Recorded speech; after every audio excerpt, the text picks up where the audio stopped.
The end of fossil fuels in the near future? Well, that's either wildly optimistic or completely unrealistic, depending on who you ask. But climate science has a very specific answer to this question.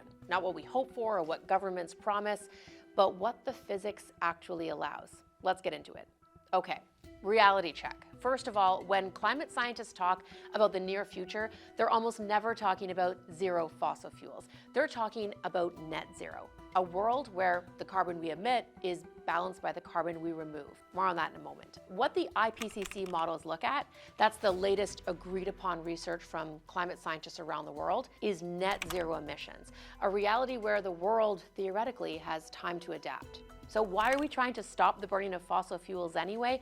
Well, remember, fossil fuels are the main driving force behind rising temperatures that threaten to push ecosystems past a point of no return, irreversible damage.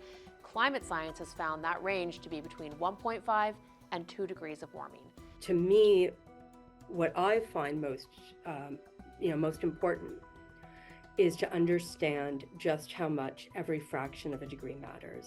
So how completely do we need to move away from fossil fuels?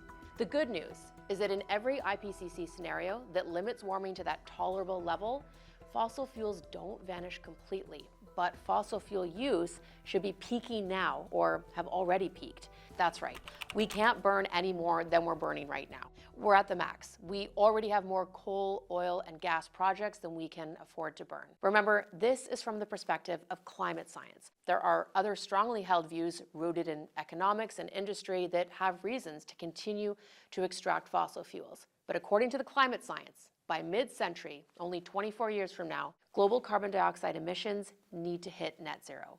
What we're talking about is reaching a balance where what we're putting into the atmosphere equals what we're taking out. That's what will allow temperatures to stabilize. And carbon capture technology can pull carbon out of the air or bury it underground. Technology that may also help us pull our temps back if we do overshoot our limits. Carbon capture probably warrants its own explainer video, so stay tuned. But the answer to the question, will we ever be off fossil fuels, is probably not entirely anytime soon. So how do we get to a scientifically acceptable level of fossil fuel use? The IPCC runs hundreds of computer model futures, testing different ways the world could cut emissions, measuring how the climate responds. And in every one where we hit our mark, it's not because of a single breakthrough technology, but because of scale. We're talking more wind, more solar, more electrification, and much less burning. Let's get specific about that last point. To stay below that critical threshold of warming, the science shows that roughly 80% of known coal reserves, about half of gas, and about a third of oil must remain unburned. And there's a problem with that. When scientists compare existing fossil fuel infrastructure to the remaining carbon budget, well, the math doesn't math. The existing infrastructure indicates far more fossil fuel burning ahead. Add to that the fact that energy demand just keeps growing. I mean, none of this is easy. It means rebuilding energy systems faster than at any point in history.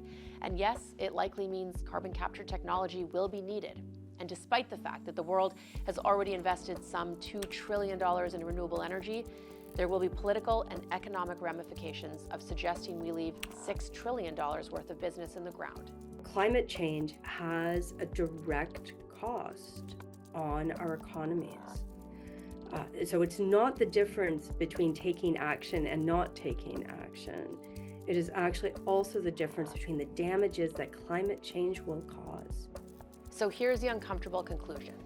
The science says a net zero future soon is not only necessary, but doable.